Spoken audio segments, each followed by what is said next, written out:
Hoa Sen Home hân hạnh đồng hành cùng chương trình.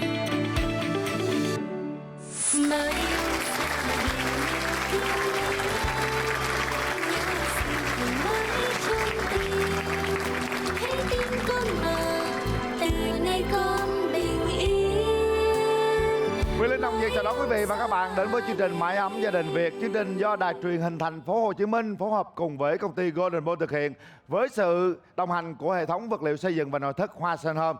Chương trình được phát sóng vào lúc 20 giờ 30 thứ Tư hàng tuần trên kênh HTV7 Đài truyền hình Thành phố Hồ Chí Minh. Quý vị thân mến, đến với chương trình để chia sẻ, đến với chương trình để lan tỏa thông điệp yêu thương, đến với chương trình tôi thấy rằng xung quanh chúng ta còn rất là nhiều điều tốt đẹp và Mái ấm gia đình Việt sẽ chia sẻ khó khăn đó, sẽ đồng hành với những hoàn cảnh khó khăn, đặc biệt là những gia đình có người thân mất vì Covid trong đại dịch. Ngày hôm nay chúng ta sẽ đón chào hai khách mời để cùng hỗ trợ cả ba gia đình, đó là thủ môn Tấn Trường và Á hậu Hà Thu.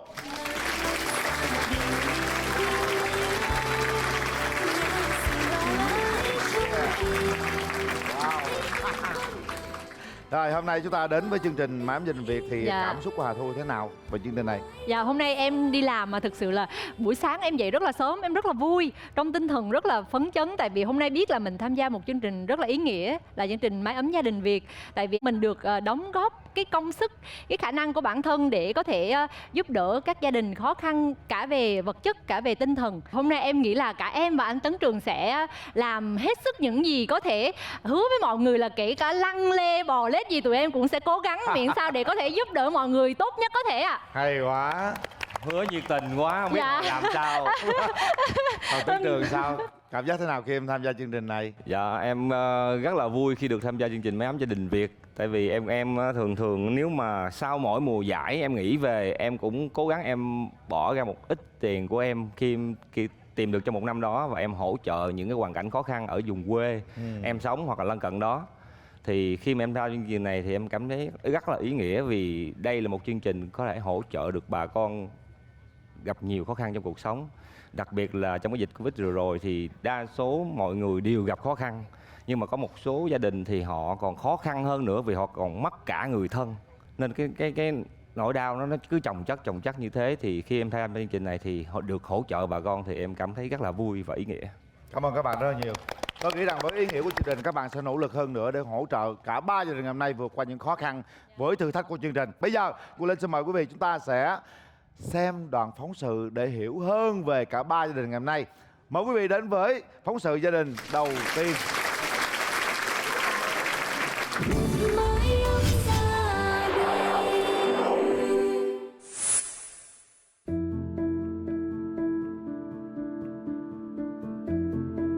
Con tên Châu Gia Lộc, con học 12 và học ở trường Trung học phổ thông Trương Vương ở trên quận 1. Có ba mẹ con ở nhà trọ này thì tính đến nay cũng được 10 năm rồi. Tôi là buổi sáng là tôi đi 6 giờ đi làm, 6 giờ là bắt đầu ở nhà đi ra đón xe buýt. Xong rồi tới khoảng gần 7 giờ mới tới chỗ làm lận. 7 rưỡi là làm việc. Lại 7 giờ mà đêm 7 giờ tối mới về đến nhà. Cơm nước thì đến công ty, ăn cơm đến công ty luôn. Hai đứa nhỏ chiều nó về nó nấu ăn, có khi là chưa kịp nấu, mẹ về sớm thì mẹ nấu.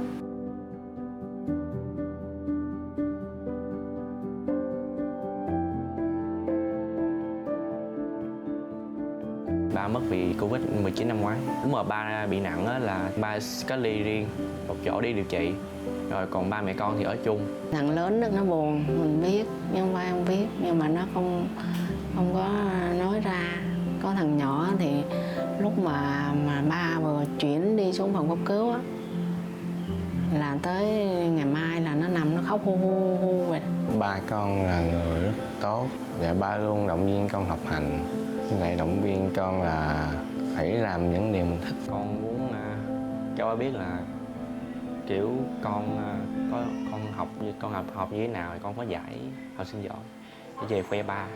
Rồi với lại là mấy cái thành tích thể thao đồ hay là ở ngoài lúc mà lên đại học con tham gia thì con kể cho ba nghe. Chưa làm giờ nghĩ cứ nghĩ thương. nghĩ nhiều khi ngồi mà cứ nghĩ ước gì mà không còn. Ngày nào cũng là dở được 2 comment cơm, đi ăn từ sáng tới tối. Đồ ăn thì có gì đâu, vài miếng thịt kho thôi đó. Cuối đời nhìn đói luôn, không ăn được. Mấy ngày nằm trên chỗ cấp cứu đó, có ăn gì đâu. Trong thời gian có chú ấy còn thì coi như là gia đình cũng đỡ. Đến khi mà chú ấy bị Covid thì bây giờ nghĩa là chỉ còn có một mình cô ấy và nuôi 2 đứa con đang học, cho nên là gia đình của cô ấy rất là khó khăn. Tại vì thu nhập thì chỉ được có tầm 4 triệu mấy 5 triệu một tháng thôi, và chi phí là nó vượt tới gần gấp đôi lần. Thì cũng cứ là cứ trang trải sinh hoạt, thứ nhất là tiền nhà trước này, rồi sau rồi đến tiền học cho các cháu, rồi mới bắt đầu còn nhiêu thì mới gói ghém ăn uống trong nhà, còn thiếu thốn thì bắt đầu mượn, tới tháng là cứ mượn, không tới tháng lãnh lương lại đắp lại.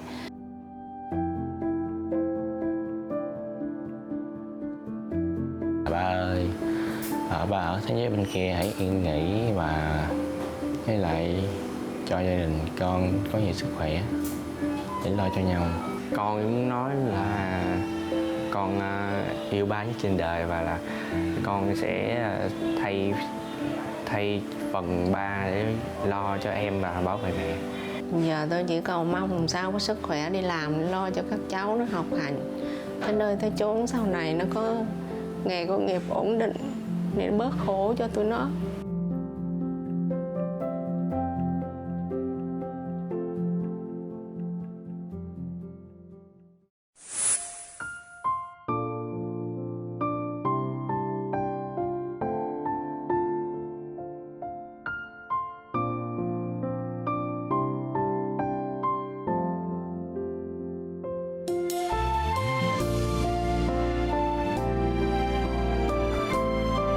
Cố gắng nha con trai, cố gắng sau này Cố gắng chị ha. lo được cho mẹ.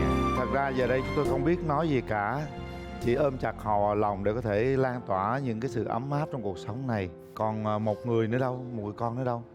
Con ra đây con. Đó, nãy Hà Thu thấy hai đứa nhỏ này rồi ha. Chị Hà Thu nãy khóc đó. Chị thấy sao nè? Tại vì em coi phóng sự thì em rất là cảm động. Tại vì em biết là cũng như bản thân em thôi, thì đối với các em thì ba là một trụ cột trong gia đình, là một bầu trời rất là to lớn. Em biết là khi mà các em mất đi ba thì các em sẽ mất đi một chỗ dựa rất là lớn, và áp lực sẽ đè nặng lên vai của các em. Mặc dù là các em có thể là không chia sẻ ra nhiều, nhưng mà ở sâu bên trong thì các em sẽ có những cái áp lực vô hình. Bây giờ mình phải học giỏi, mình phải cố gắng để lo cho mẹ, lo cho em, như là bạn chia sẻ. Cho nên là em rất là chia sẻ về điều đó, và em rất là xúc động khi em nghe những lời đó của bạn. Tấn Trường cũng là một cậu bé từ ở vùng quê khó khăn bước lên thành phố. Em giống như anh nói là em cũng từ một cậu bé ở vùng quê bước lên thành phố, mà em đã trải qua cái cảm giác là sống không có ba từ nhỏ rồi.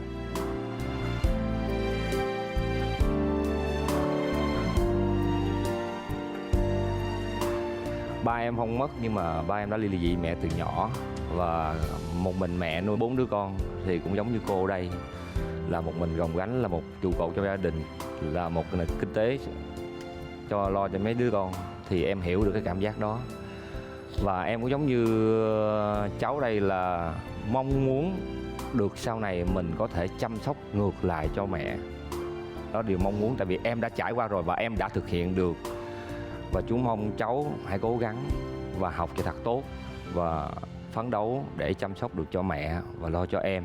Trong cuộc sống này mọi người ta có thể hỗ trợ mình, nhưng mà không ai chăm sóc mình cả đời được. Nên mình hãy cố gắng, mình phấn đấu. Tại vì không ai biết trước được điều gì, và mọi thứ đều có thể xảy ra, với điều kiện là mình phải kiên trì và mình cố gắng và mình phấn đấu trong cuộc sống này. Con ơi, sau khi bố mất rồi, gia đình mình lại càng khó khăn nhiều hơn nữa. Chỉ có một mình mẹ thôi. Chú nghĩ rằng có 4 triệu mấy không có đủ chút xíu nào cả.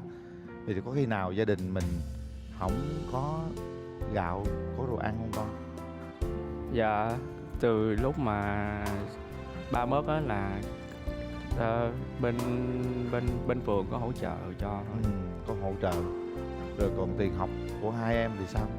Dạ tiền học hai em thì đóng cho con trước, rồi em con thì mẹ phải đắp đầu này đóng cho hai em con.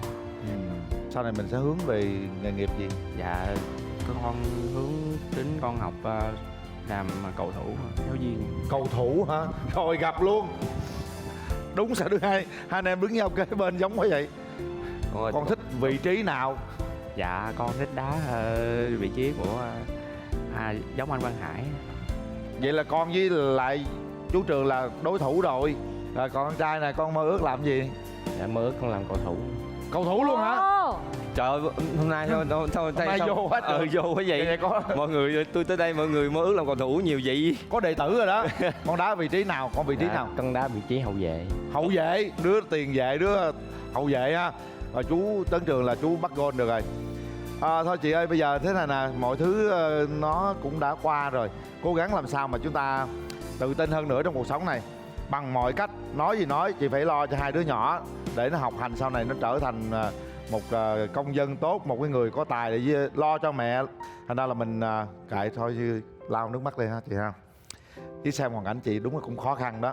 Bây giờ vừa ở nhà trọ nè, cơm áo gạo tiền lo hai đứa nhỏ ăn học có 4 triệu mấy, không cách nào làm được hết. Hôm nay thì mong rằng gia đình chúng ta sẽ cố gắng nỗ lực để có một cái món quà càng cao càng tốt trong chương trình để giảm bớt khó khăn của mình chị ha. Còn bây giờ Willy xin mời quý vị chúng ta đến với hình ảnh gia đình thứ hai.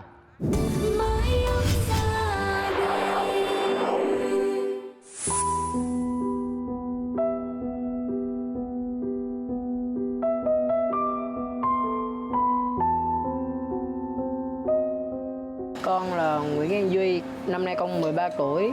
Con học trường trung học cơ sở Hùng Vương, quận Tân Phú. Hiện tại con đang sống với ba. Và mẹ con đã mất vì dịch Covid-19 năm ngoái. Thường là bắt đầu một buổi sáng là đưa ba đi học, chiều về rồi phụ ba làm đồ ăn, nấu cơm rồi hay ba con dọn ra ăn.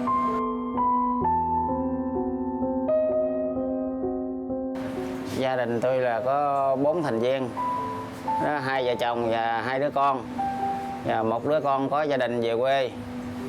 Còn một đứa con Út thì ở sống đây với tôi, đang đi học lớp 9. Duy thì hiền lắm, không có đi học về là ở nhà không mà không có đi đâu chơi chân. Thì hồi xưa mẹ của Duy còn sống thì Duy sống với nó ngay là gần mẹ nhiều hơn cha, bị cha cũng đi làm thôi. Thì vợ thì thu nhập tháng cũng 5-6 triệu. Còn như mình thì thu nhập tháng cũng 7-8 triệu. Ngay thì cũng đủ sống cho gia đình. Đó, rồi sau này mà vợ bệnh tiểu đường nữa, nay cuộc sống hơi eo hẹp chút xíu. Bệnh tiểu đường nó rồi như nó sanh ra biến chứng, cũng bệnh tùm lum bệnh hết trơn à. Khi vợ tôi còn sống thì hai vợ chồng làm thì ngay cũng vừa đủ sống, trang trải hà tiện cũng vừa đủ sống thôi. Nhưng vợ mất rồi bây giờ nó cũng hơi eo hẹp chút xíu, bị hoằng nuôi con.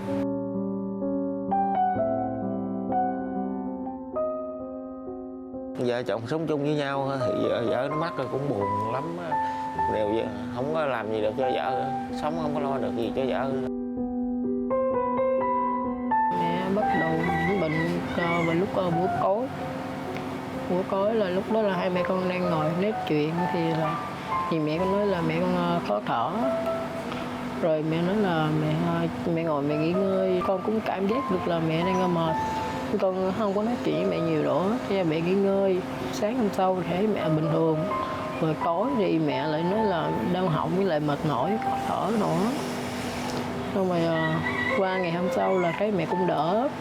Ngày kế tiếp là thấy mẹ là nguyên một ngày là mệt mỏi, không có đứng dậy nổi nữa. Cái lúc mẹ con bị nhiễm là nằm im một chỗ, không biết gì hết trơn á. Rồi lúc mẹ vô bệnh viện là con không được gặp mẹ lần cuối. Trước ngày mẹ mất là mẹ điện mới nói là mẹ đỡ thôi. Mẹ đỡ rồi, cái gì ngày mai mẹ về. Qua ngày hôm sau là mẹ mất. Con muốn mua cho mẹ một bộ đồ, nhưng mà con chưa có mua được. Thì mẹ đã mất vì Covid. Ngày bệnh thì tôi có đưa vợ tôi vô trong bệnh viện Quận 6 á. Con thì nó ở trên đây. Đây là nó bệnh ở nhà cũng đâu phải nuôi đâu. Giãn cách rồi đi vô trống nuôi vợ rồi bỏ con ở nhà. cũng khổ tội lắm thiệt. Vợ bệnh là bệnh cũng bệnh luôn, không có phải chấp nhận.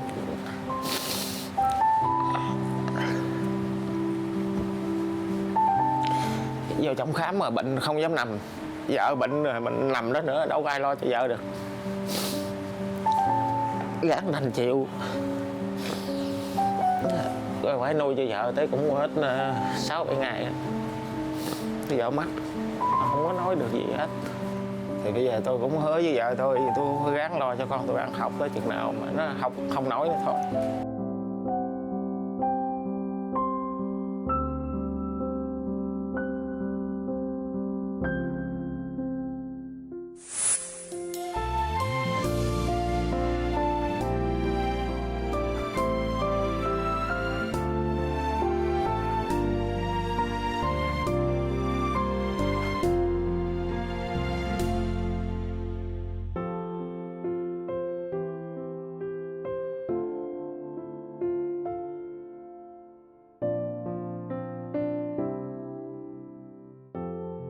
Lớn lên con muốn làm gì nè? Dạ con muốn làm hướng dẫn viên du lịch. Hướng dẫn viên du lịch hả? Dạ. Từ lúc mà mẹ mất tới giờ thì ba có đưa con đi chơi, ba có lo lắng giống như mẹ ngày xưa không con? Dạ cũng có nhưng mà là ít hơn lúc. Ít hơn hả? Anh ơi, suốt ngày đi làm như vậy thì bỏ nhỏ nhà mình thì tự nó lo hết luôn, tự bươn chải luôn hả? Sáng thì em đưa cho bé thì bữa nào cũng 70.000. Thì sáng bé đi học từ sáng tới chiều. Nó Đúng. chưa về ăn cơm trưa. Coi như cha con ít gặp nhau, tối về mới gặp nhau. Cái công việc mình nó bấp bênh vậy, cũng bữa được bữa không. Vậy rồi những bữa mà không có tiền thì tiền đâu anh cho anh 70.000. Thì cũng có nhính hà tiện, anh cũng hà tiện dữ lắm mới đủ cái tiền để lo cho bé. Mình ở cái nhà đó là nhà của mình luôn hả? Nhà thuê anh. Cũng thuê luôn. Thuê tháng nhiêu? Tháng 2,5 triệu. Điện nước thì chắc 4-5 triệu luôn. Điện nước là 2,5 triệu luôn. Vậy cũng nói chung là cũng khó khăn ha. Thôi bây giờ mình hôm nay mình tham gia chương trình á, mình cố gắng mình dành lấy một cái suất quà nó lớn để mình có thể dành để đóng tiền học cho con nè. Và bây giờ thì chúng ta sẽ tiếp tục gia đình thứ ba để xem hoàn cảnh họ thế nào.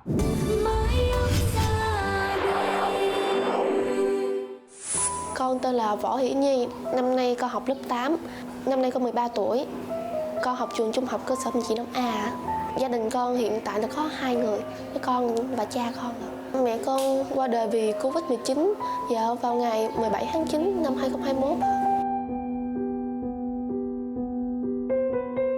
Cha lúc đó cũng bất ngờ, và lúc đó cha có thấy cha buồn, nó ngưng nước mắt. Đây là lần đầu tiên con thấy cha con khóc. Hồi nó buồn mấy ngày luôn chứ, nó kêu cha mua cái võng đó nó cha mua võng cho con nằm trên võng chứ con không nằm dưới nữa. Rồi chắc nó nằm dưới gạch đó, sợ nhớ mẹ nó, rồi nó buồn nó mới kêu mua cái võng nằm. Tới qua cũng 49 ngày mẹ nó rồi nó mới ổn định được. Cuộc sống của con hơi buồn so với mấy ngày trước. Kiểu như là lúc trước là có mẹ vui trò chuyện, còn bây giờ chỉ có 2 cha con rồi. Cha làm cũng từ sáng đến tối, còn con đi học cũng ít gặp mặt nhau. Công việc của tôi hiện giờ là tôi đang làm hồ. Vừa mình trong hồ vừa ôm gạch cho anh em làm. Chứ mà vất vả thì cũng có vất vả, làm hồ mà nó nặng lắm. Chứ làm mấy kia vô công ty tôi làm không được, không có bằng cấp người ta đâu nhận mình đâu. Xưa học lớp 3 đâu có nhiều, mà lúc này mưa gió làm khó khăn lắm. Đi xa lắm. Mà từng thì chúng ta ngày 3-4 ngày 3-4 bữa gì à. Một ngày giờ có 200 mấy 300.000 thu hồ mà. Có thấy cha làm nhiều việc á, cha làm mệt nhiều lắm.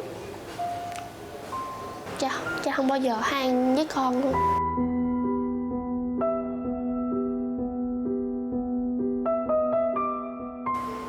Cha hy sinh rất là nhiều luôn, kiểu sức khỏe, kiểu dùng hết sức khỏe để lo cho con có việc học, để cho con tiền để ăn uống đầy đủ, để không thua mấy bạn khác.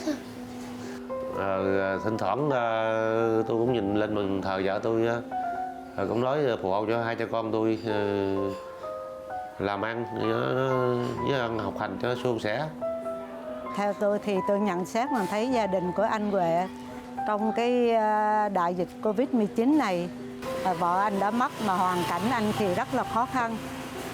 Bây giờ thì chỉ có một mình anh phải đi làm tờ hồ để nuôi con ăn học. Nhà thì không có, phải ở trọ. Bé Nhi thì cháu rất là ngoan ngoãn, hiền lành và đi học rất chăm. Hiện tại con rất thích đi học tại vì kiểu như là việc học giúp con có thể lớn lên, có thể giúp cho con tìm một công việc tốt, với lại giúp cho cuộc sống sau này của con thuận lợi hơn. Bây giờ con chỉ có mình cha. Cha bệnh con phải dùng hết sức để lo cho cha thôi. Giờ con cảm thấy là hạnh phúc. Con bây giờ cũng mất mẹ thì cũng còn cha, cho nên là con vẫn còn hạnh phúc. Cha là niềm hạnh phúc của con.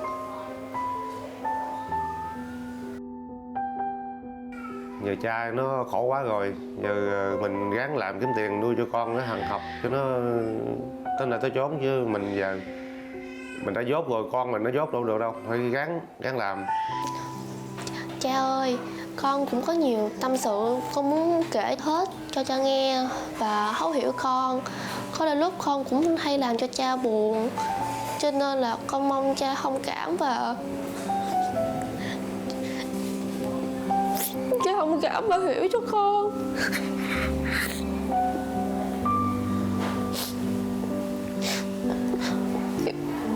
Mẹ mất cho nên là con chỉ có mình cha, cho nên là gánh nặng của cha thêm nhiều hơn. Con cũng thấy xót và thương cha nhiều. Cha hãy giữ gìn sức khỏe, con thương cha nhiều lắm.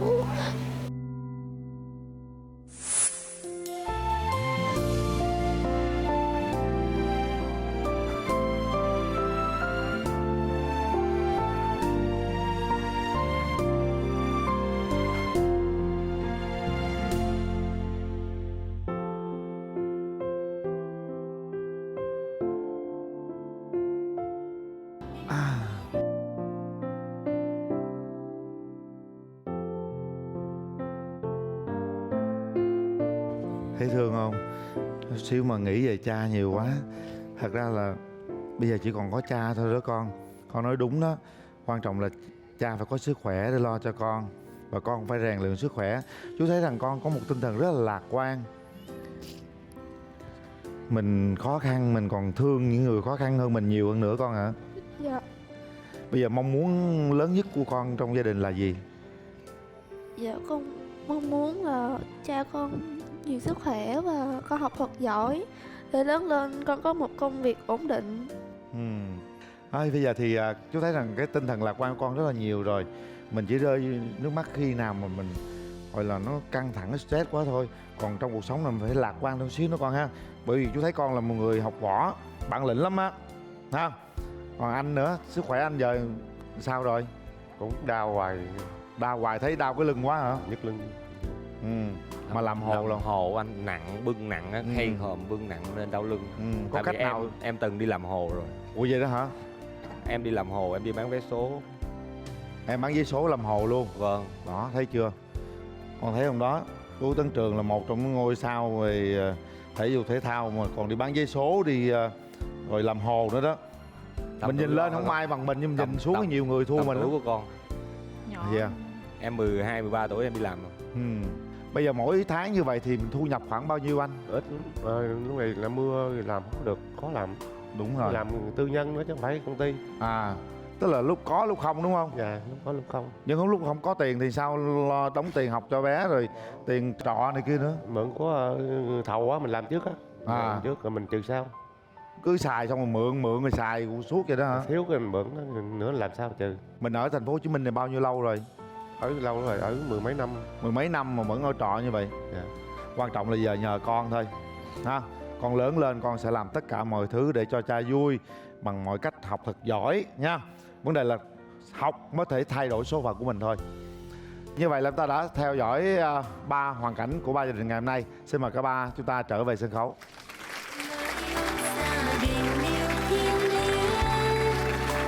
Mỗi gia đình có một hoàn cảnh khác nhau, mỗi gia đình có một cái khó khác nhau. Ngày hôm nay cả ba cùng vượt qua những thử thách của chương trình để chúng ta cố gắng làm sao mình thi tốt thì chúng ta sẽ có giá trị của giải thưởng tốt. Đơn giản như vậy. Còn bây giờ chúng ta sẽ bắt đầu những thử thách của Mái Ấm Gia Đình Việt ngày hôm nay. Đầu tiên thì chúng tôi sẽ mời hai khách mời, đó là Á hậu Hà Thu và danh thủ Tấn Trường sẽ đến với thử thách để giúp cho gia đình giảm độ khó trong thử thách đầu tiên. Mời quý vị bắt đầu chương trình Mái Ấm Gia Đình Việt.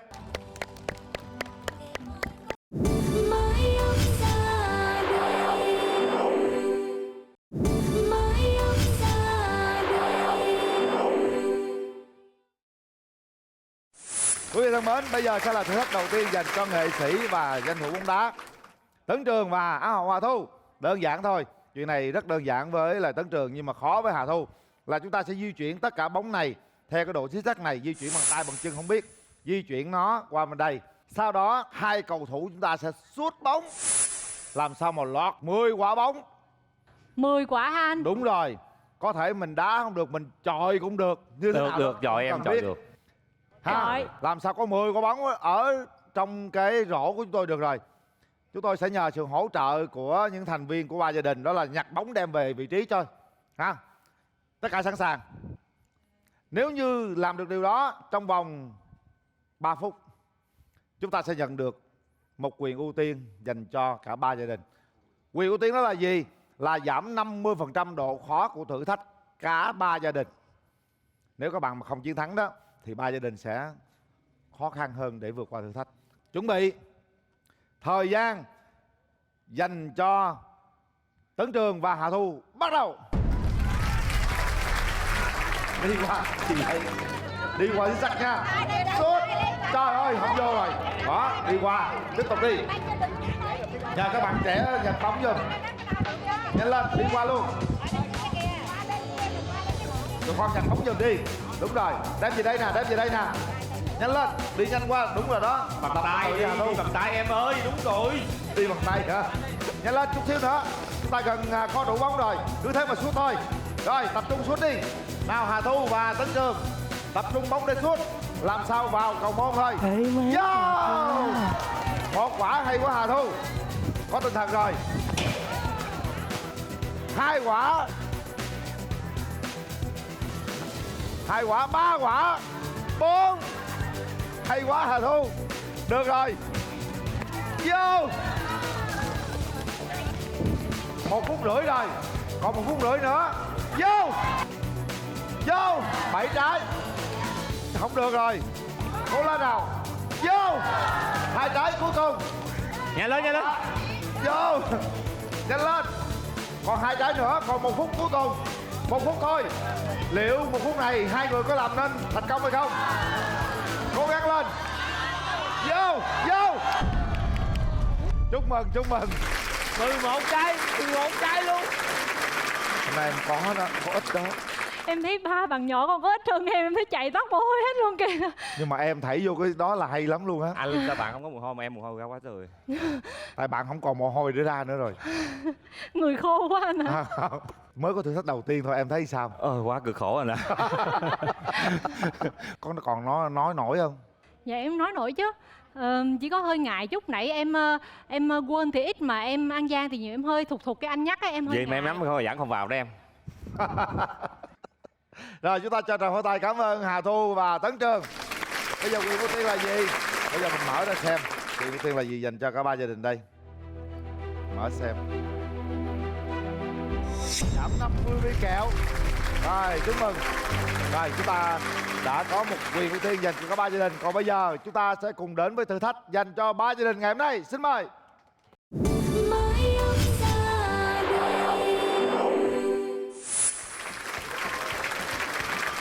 Như vậy là chúng ta đã có quyền ưu tiên dành cho cả ba gia đình hôm nay. Chúng ta sẽ đến với thử thách đầu tiên dành cho ba gia đình. Ba gia đình hãy tập trung hết sức lực của mình 100% luôn. Bởi vì chúng ta có 2 thử thách thôi. Sau 2 thử thách đó, chúng ta sẽ cộng thời gian lại. Thời gian đội nào thấp nhất, đội đó có cơ hội bước vào vòng trong để rút logo của chương trình. Chính vì vậy nên chúng ta tập trung 200-300% sức lực luôn nha. Thử thách này rất là đơn giản. Có những viên nhiều màu. Mình dùng chiếc đũa để mình gấp những cái viên màu ra. Mình sẽ lựa ra 6 màu từng cái dĩa. Lựa khi nào xong là chúng ta kết thúc thời gian. Đơn giản như vậy thôi.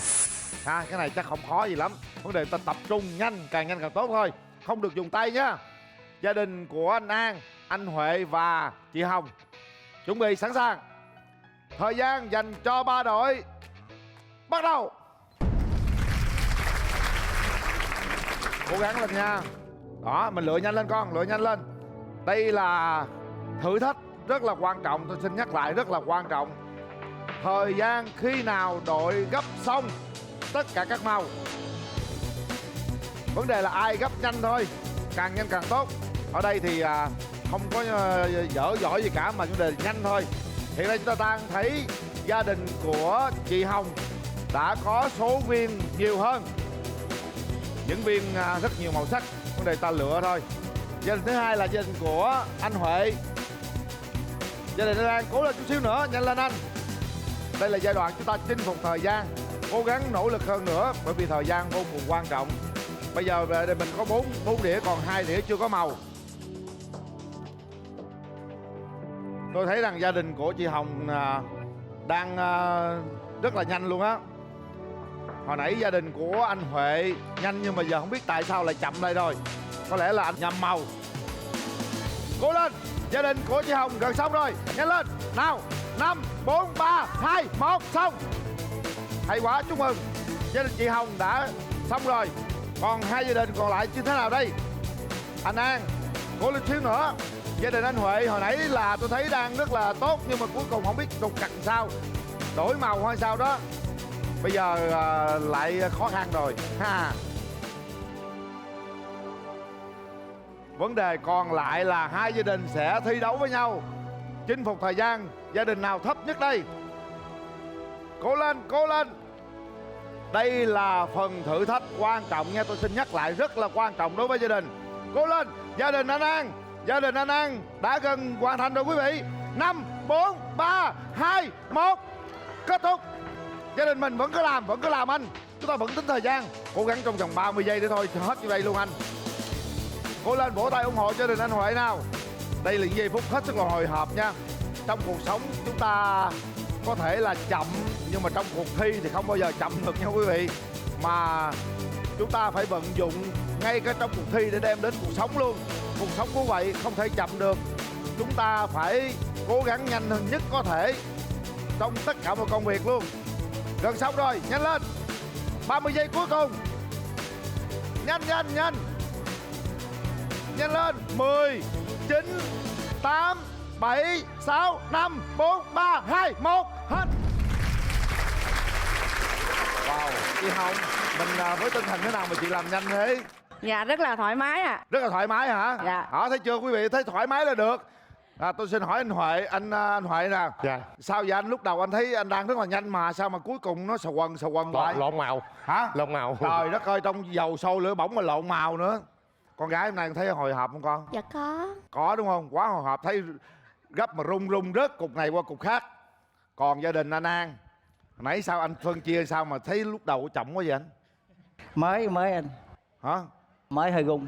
Hơi rung, nhưng mà Linh thấy rằng anh phân chia là anh phân chia con anh màu này màu kia đúng không? Bị không phải bị như em, nó thuận tại bên đó gấp bên đó để cho nó dễ hơn. Thấy chưa? Tại vì anh phân chia đó, thành ra con nó đi lựa cái màu bên đây không à.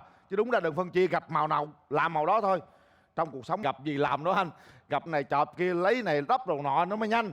Chứ bây giờ mình cứ làm những cái điều mà mình đã định khó lắm anh ạ. Rồi, thông qua thử thách này chúng ta thấy rằng cả 3 gia đình đều nỗ lực với thử thách đầu tiên. Họ vẫn còn một thử thách nữa. Bây giờ chúng tôi sẽ công bố kết quả của thử thách đầu tiên. Thời gian cả 3 gia đình như sau. Gia đình có thời gian thấp nhất đó là gia đình chị Hồng, 3 phút 04 giây. Chúc mừng. Gia đình của anh An, 4 phút 21 giây. Và gia đình của anh Huệ là 5 phút 24 giây. Đó, bắt đầu có sự chênh lệch rồi, nhưng không sao. Chúng ta phải cố gắng nữa, bởi vì chúng ta còn một thử thách nữa. Thử thách lần sau hy vọng rằng có nghệ sĩ vào sẽ hỗ trợ chúng ta về mặt tinh thần nữa, chúng ta sẽ vượt lên và chúng ta sẽ thấp hơn cái con số này càng nhiều càng tốt nha. Thành ra anh An và gia đình anh Huệ cũng đừng lo lắng gì cả. Gia đình của chị Hồng bây giờ thì tự tin rồi. Tất cả sẵn sàng, chúng ta sẽ tiếp tục với mái ấm gia đình Việt.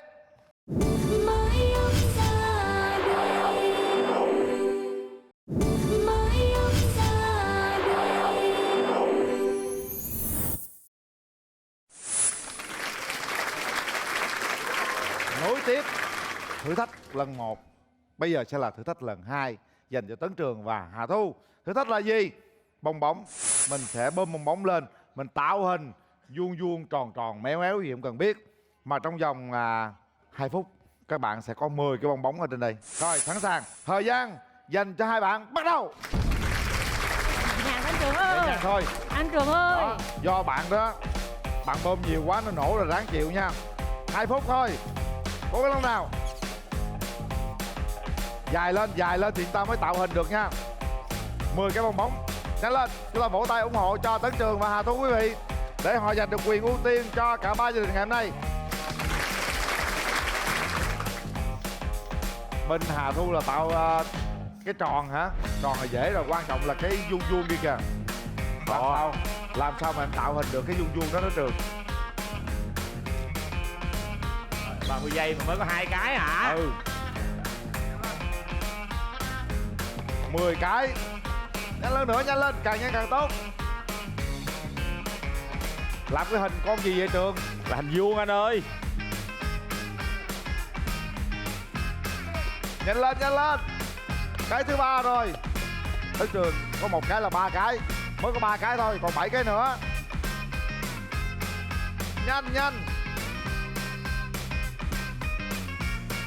Nhanh lên Trường ơi. Khó quá. Khó quá hả? Anh ơi còn dặn nữa anh ơi. Thì chạy qua phụ cho Tấn Trường nha. Cố lên. Đi em đạp cho. Mạnh lên, mạnh lên, mạnh lên, mạnh lên. Mạnh. Nữa Trường. Nữa Ây. Nữa anh ơi. Cố lên. Chạy qua phụ cho Tấn Trường rồi. Đem bóng lên, đủ rồi, mỗi người 5 cái rồi. Chúng ta còn 10 giây nữa. 8, 7, 6. Ủa em 5, chưa đủ hả? 4, Ủa đủ rồi. 3, 2, 1. Đủ rồi. Không bơm để cái. Em u lắm anh, là nó không bơi. Rồi chúng ta sẽ xem quyền ưu tiên là gì. Giảm 4 cây kẹo đường. Giảm 4 cây kẹo đường. Chúc mừng, như vậy là chúng ta đã kết thúc thử thách dành cho Tấn Trường và Hà Thu. Bây giờ chúng ta sẽ đến với thử thách rất quan trọng luôn quý vị. Thử thách cuối cùng dành cho cả 3 gia đình, để 3 gia đình giành quyền ưu tiên vào vòng đặc biệt, đó là rút logo của chương trình Mái ấm gia đình Việt. Mời 3 gia đình bước ra sân khấu.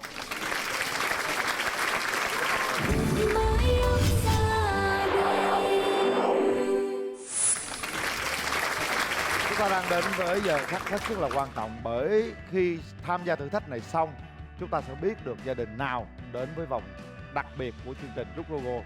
Bây giờ chúng ta sẽ có 6 cái viên kẹo này, viên tam giác, hình tròn, hình trái tim, hình vuông vân vân. Đúng ra là 10, nhưng mà bây giờ mình giảm 4 rồi, mình còn 6. 3 gia đình làm sao tách những cái hình này ra ngoài đây là xong. Đây là những viên kẹo giống như kẹo kéo, rất là đặc luôn.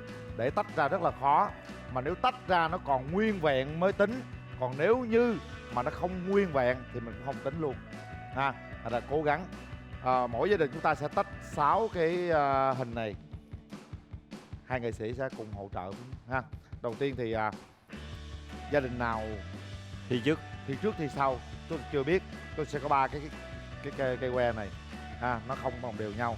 Bây giờ tôi sẽ để vậy, ai rút cây nào dài nhất á là thi trước, cây nào dài nhì tới giữa, gọi là ngắn nhất thì thi chót nha.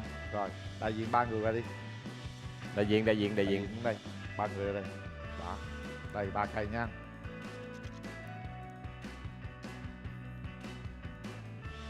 Ok.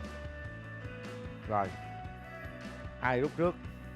Dài nhất tham gia trước nha. 1 2 3. Rồi, gia đình của con là thi trước. Gia đình của Duy là thi thứ nhì, gia đình chị Hồng thi thứ ba. Rồi, tất cả sẵn sàng.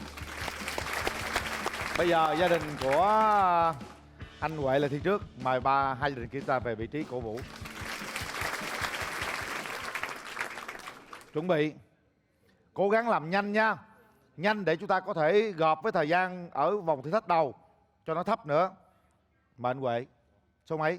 00. Chuẩn bị. Thời gian dành cho gia đình anh Huệ bắt đầu. Bắt đầu tắt đi. Cầm lên con, cầm lên dễ đó. Hai gia đình còn lại ta coi xem rút kinh nghiệm. Cố gắng lên. Cố gắng. Có lũng không? Có lũng được cái nào? Không lũng được cái nào luôn nha. Khó vậy? Khó lắm quý vị. Thấy vậy không phải đơn giản đâu. Lấy tay tách được không anh? Không.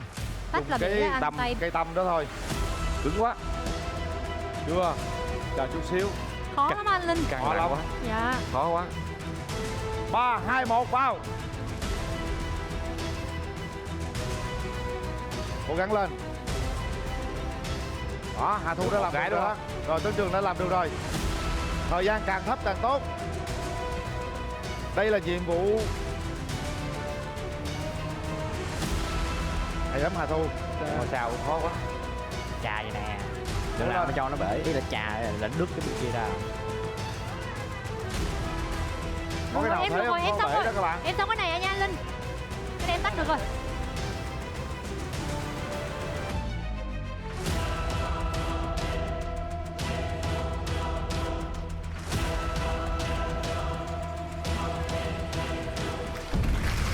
Bốn cái. Rồi, Bể hai cái. 2 cái rồi.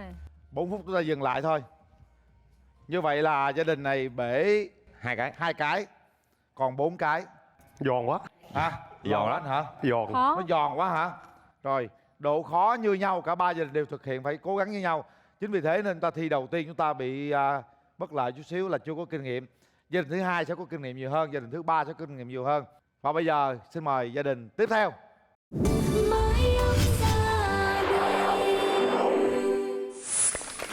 Như vậy là gia đình đã vượt qua thời gian thử thách rồi.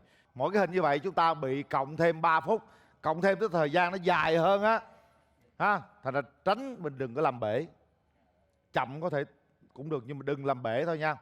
Rồi bây giờ chúng ta sẽ tiếp tục với gia đình của anh An. Chuẩn bị. Rồi, 5 số 0. Số 0. 3, 2, 1, bắt đầu.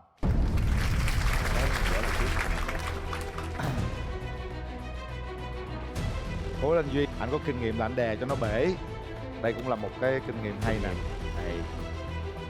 Hay quá, một cái. Con học theo ba này Duy. Ba làm đó. Bể. 3, cái này bể. 2, 1, vào. Cái nào làm được lấy ra đi. Không, bể hai cái. Bể 2 cái rồi hả? Cho em Tâm, xin Tâm. Hình như Duy không có thuận lợi làm này, con đừng làm đi. Vì Hà Thu làm cho con. Đưa cho chị xin cái Tâm, đưa cho Tâm này. Nhưng cố gắng đừng làm bể là được. Rồi, được rồi. Em cái này khá là khó, cái này khó lắm, làm từ từ. Từ từ thôi. Dạ anh đè cái này đi, em đè nó không có. Em đè giúp em. Đè mạnh lên. Dạ, đè mạnh là nó ra. Em được rồi. Hồi hộp quá quý vị. Rồi, còn thời gian. Trời ơi, rung quá sao mà. Còn thời gian. Rồi. Rồi, dừng thời gian. Chúng ta có 3 cái hình, bể 3 cái hình. Tức là ta bị cộng thêm 9 phút. Gia đình hồi nãy bị cộng thêm 6 phút. Gia đình mình bị cộng thêm 9 phút. Và bây giờ chúng ta đến với gia đình thứ 3. Xin mời.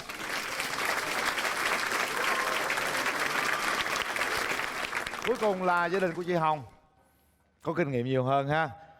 Hồi nãy là chúng ta dẫn đầu rồi đó, thử thách đầu tiên. Còn quan trọng là thử thách này.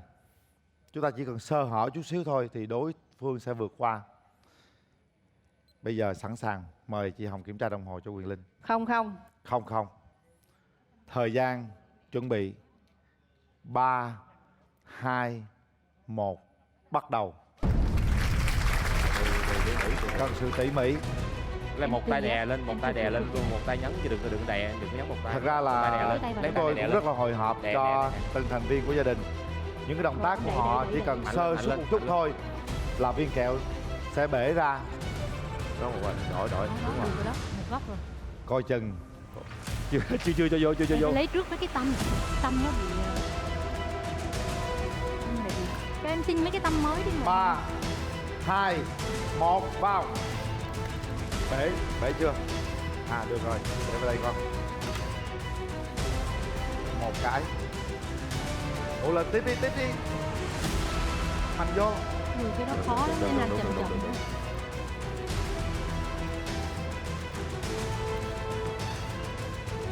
Làm đi không thời gian nó cũng dài lắm đó.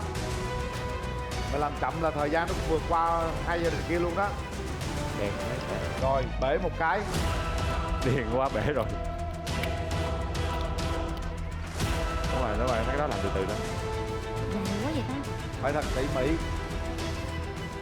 Không ra được. Không chơi cắn ăn nha. Phải dùng tâm thôi, không dùng răng. Cố lên. Thời gian đã vượt qua rồi đó. Thời gian hơi nhiều rồi đó. Bể cái nữa rồi. 2 cái bể. Rất khó quý vị. Còn 2 cái cuối cùng họ thực hiện thế nào đây? Rồi, được xong rồi, xong anh ơi. Xong một cái.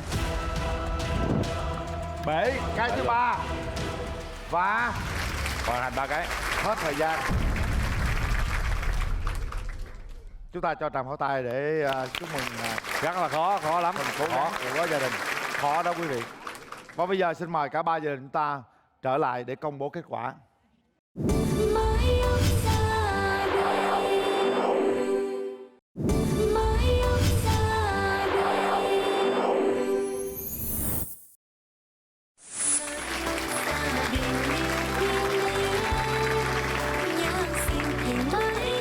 Thưa quý vị, thật ra hôm nay gia đình nào thắng cũng vui cả.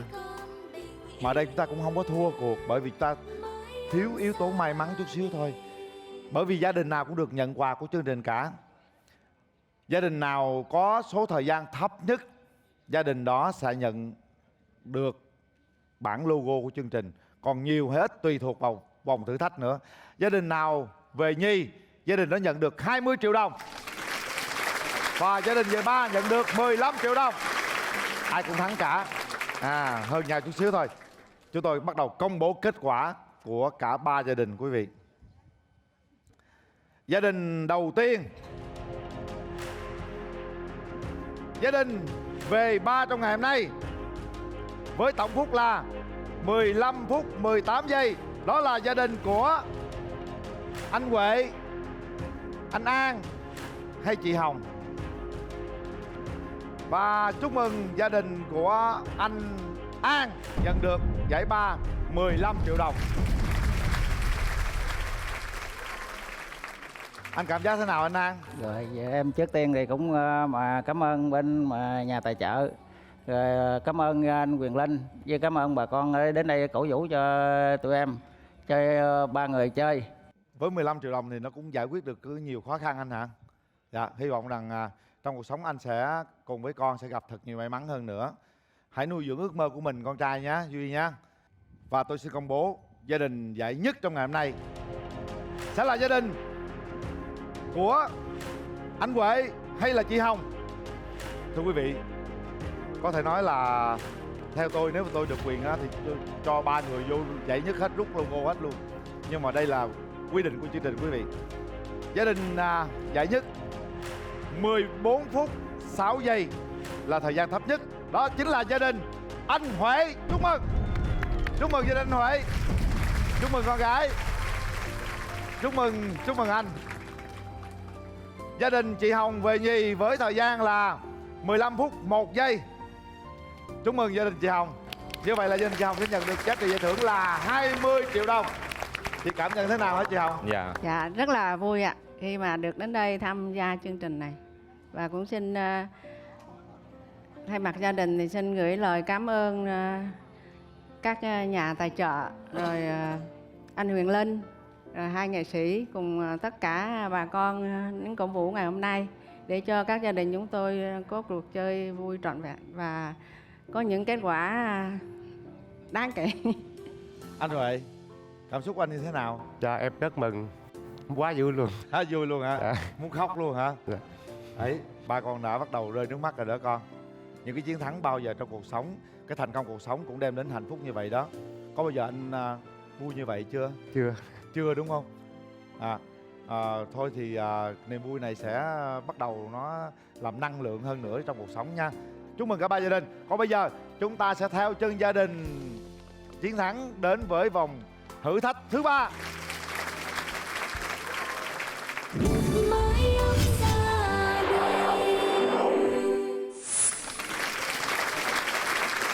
Đây là vòng đặc biệt dành cho gia đình của anh Huệ. Đây là vòng có thể nói hồi hộp nhất, bởi vì anh đã là người chiến thắng rồi. Nhưng ở vòng này, nếu chúng ta không cố gắng nỗ lực thì xem như mọi cố gắng chúng ta bằng không. Chính vì thế nên cả khách mời cùng thành viên gia đình phải nỗ lực nhiều hơn nữa. Thử thách là gì? Cố gắng. Chúng ta sẽ vào chuồng gà bắt gà. Đơn giản, cái này dân miền Tây thì quá dễ rồi ha. Anh là người đâu? Cần Thơ. Cần Thơ. Đó, miền Tây luôn, dễ rồi. Em là chắc cũng bắt gà rồi đúng không? Chưa hả? Chưa bắt gà đúng không? Bây giờ thì hai người bắt gà, hai người buộc chân gà. Rồi, chuẩn bị chưa? Cứ bắt gà ra đây, trói cái chân nó để nằm dài đây. Chúng ta muốn thấy 20 con gà nằm đây, giống như bán gà vậy đó. Được không? Rồi, đầu tiên thì Con hả anh Linh? 20 con, Hà Thu với lại con gái sẽ vào bắt nha. Bắt mình đem ra cho bên ngoài đây buộc thôi. Còn bây giờ chuẩn bị, Hà Thu và con gái đứng ngay chuồng gà, chưa vô. Chưa vô, đứng ở ngoài. 3, 2, 1, vô.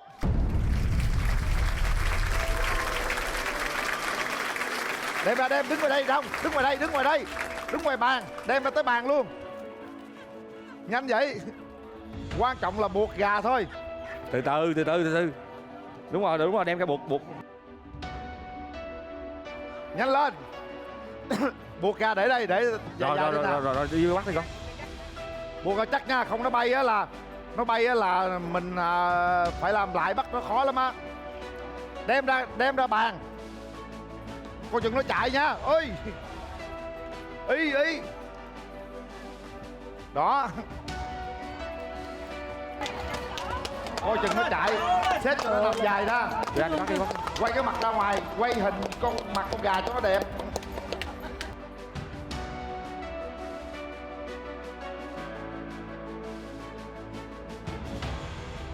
Nhanh lên, cố lên. Rồi, đi bắt. Xong ta xếp gà cho nằm, có cái đầu đưa ra đây hết nha. Rồi mình xếp đi, xếp cho gà trước đi. Ai không xếp gà đi cho nó gọn đi. Xếp tất cả gà quay mặt ra phía trước hết.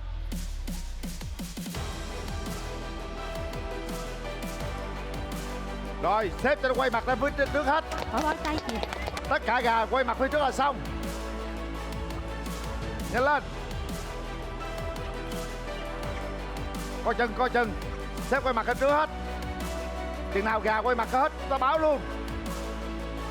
Còn con nào quay trong không? Còn không? Rồi, ok. Rồi, ok. Wow, quá dữ. Sao Hà Thu lần đầu tiên bắt gà em thấy sao? Dạ, em thấy các bạn gà cũng hỗ trợ tụi em.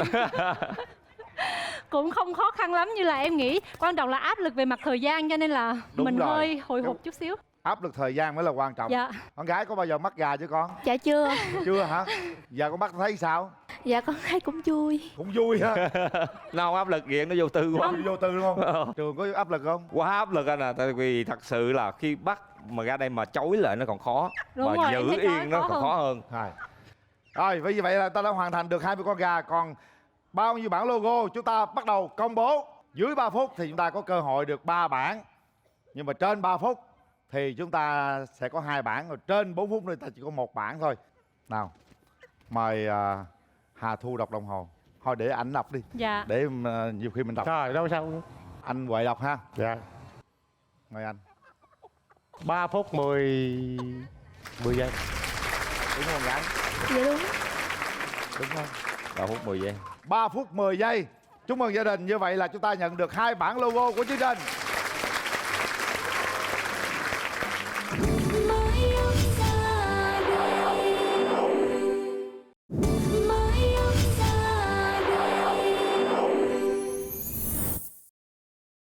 Chào mừng tất cả quý vị, chúng ta cùng quay trở lại với chương trình Mái ấm gia đình Việt.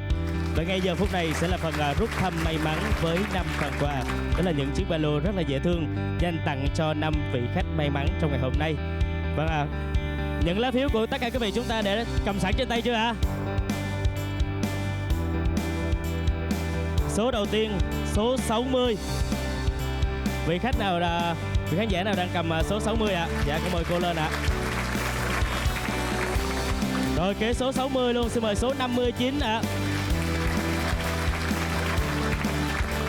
Xin mời số 19 ạ. Rồi, có đúng rồi ạ. Xin mời số 29 ạ. Rồi số cuối cùng ạ, số 51. Rồi con mời cô lên đây ạ. Rồi chúng ta đã tìm được 5 vị khán giả may mắn nhận được 5 phần quà. Rất mong tất cả quý vị chúng ta dành tặng một tràng pháo tay thật nồng nhiệt chúc mừng cho 5 vị khán giả may mắn trong buổi sáng ngày hôm nay ạ.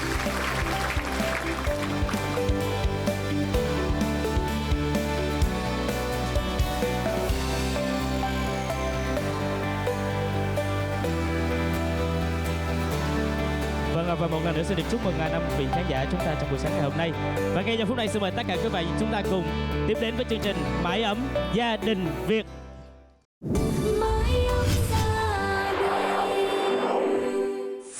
Rồi khó khăn sẽ thụt lùi. Thế vào đó là những điều may mắn và những điều tốt đẹp trong cuộc sống này. Nếu chúng ta cố gắng nỗ lực giống như gia đình anh Huệ vậy. Bây giờ thì khó khăn đang còn. Khi mà ta rút ra những bản logo này, tôi nghĩ rằng dù sao nó cũng bớt khó khăn đi nữa ha.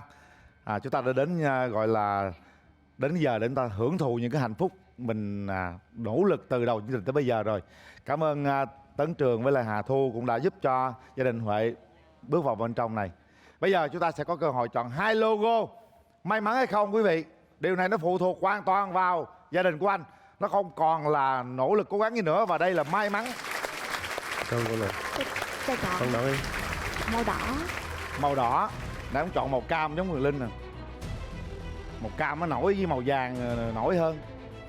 Mái ấm gia đình Việt. Chúng ta sẽ rút xem số tiền là bao nhiêu ở logo đầu tiên.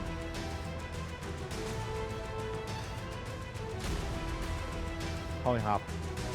Quay xíu đây cho bên kia thấy luôn. Ống thép hoa sen 6 số 0. Bền vững đến tương lai 6 số 0. Và thêm số 0 nữa. Ý. Đó. 20. 10 triệu. 10 triệu. Rồi, đem tặng cho cha đi con. Chúng ta đã có logo đầu tiên 10 triệu. Logo thứ hai. Cho chọn đi. Chọn đi anh. Rồi chọn cái gì? Số 6 á, số 6. Dạ con nhận. Anh đi đi, anh chọn đi, anh là anh chỉ nó đi. Mình theo mình chọn cái gì mình anh chỉ đi, anh cứ nhìn đi, anh cứ nhìn xong rồi anh quyết định thôi. Số nào anh? Số 6. Dạ. Rồi. Mời số 6. Mình phải cứng rắn cái quyết định của mình, đừng thay đổi anh. Sao? Anh rút không? Rút đi. Rút qua đây. Anh rút đi. Anh qua đây rút luôn anh.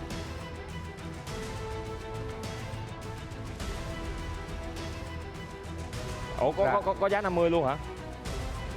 Có giá 50 luôn hả? Có 50, 60, 70, 80, 90. Wow. Để cái tay kia ra. 7 số 0 cái đã, 7 số 0 cái đã. 7 số 0. 6 số 0 rồi. 7. Ống nhựa hoa sen bền vững đến tương lai. Ý từ từ. 7 số 0 rồi, đó. 7 số 0. 7 số 0 rồi. Anh muốn nói nhiều. Số 7. Số 7. Số 7. Số 7. Số 7. 7 số 8 cũng được, số 8 cũng được. Rồi. Số 8 cũng được. Không số 7 này. Theo Hà Thu có muốn đổi không? Đổi số 7, đổi số 7. Đổi qua số 7 đi. Đổi số 7 đi đúng không? Đổi số 7 đi. Quan trọng là anh cũng muốn đổi hay không Được thôi. rồi, nghe lại thôi đi. Hả? Rồi, được rồi. Nghe lời ai? Cô xinh đẹp hay anh chàng trai đẹp trai? Cô với chú luôn cũng được. Đổi Hai không? con, đổi, con nghe lời hai kêu cô chú. Anh em mình Đổi quyết là tâm anh anh hai không số có- 7 hả? Quyết tâm số 7. Quyết Số tâm 7. số 7. Rồi, Đổi một con gái. Dạ đổi. Vậy gia đình mình bắt tay cái đi để hồi tôi không chịu trách nhiệm nha. Ok, Rồi. quyết định anh. Dạ, Số bảy. dạ, dạ, Rồi, dạ, quyết định đổi không? Giờ cả nhà mình nói nè, đứng sát vô anh. dạ, dạ. Nào. 1, 2, 3 tất cả tao nói quyết định đổi 1, nha. 2, 3. 1, 2, 3. Quyết định. Rồi. Quyết định. Thôi. Quyết định. Ok, rồi cất vô em. Số 7. Màu tím. Mời Hà Thu với Tấn Trường ra đây luôn. Này con. Con qua phía bên đây luôn.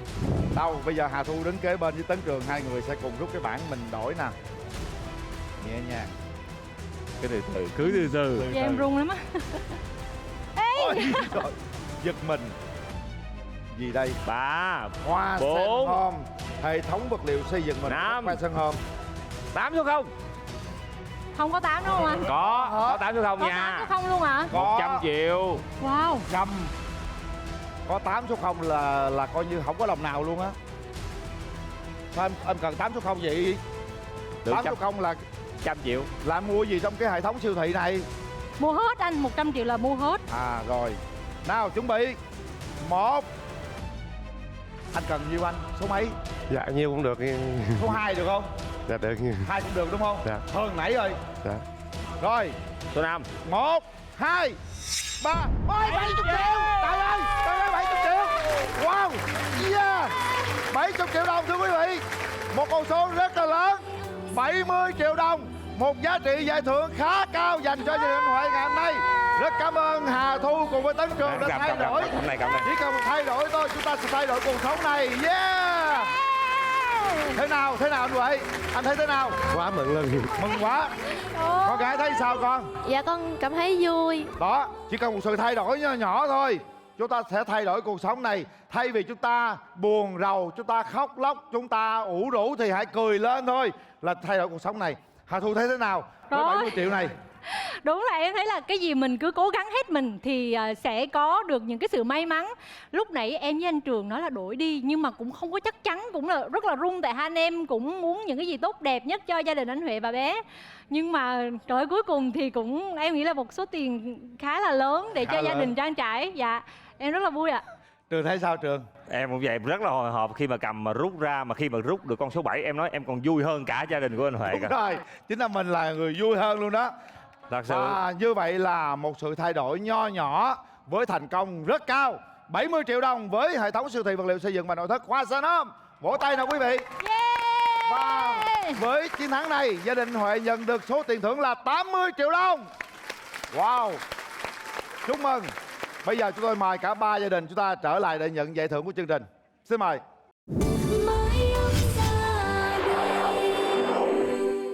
Chúng ta chuẩn bị chia tay với chương trình.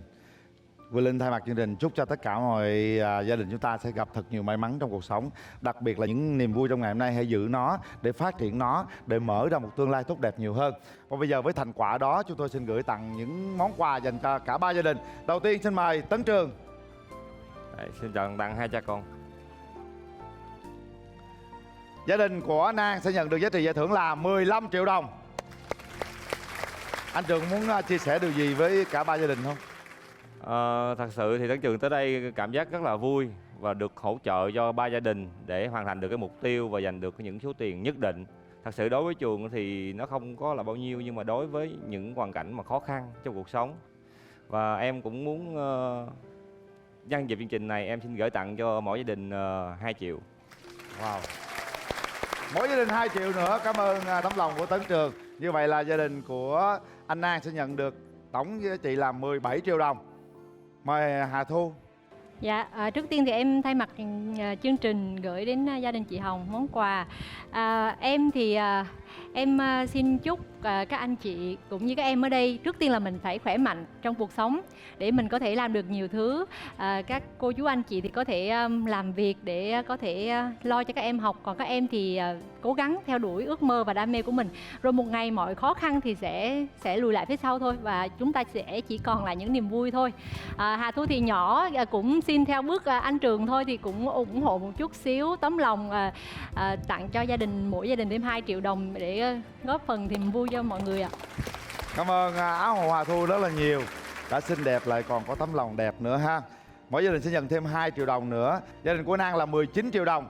Gia đình của chị Hồng là 24 triệu đồng. Và gia đình anh Huệ là gia đình chiến thắng từ đầu đến cuối luôn.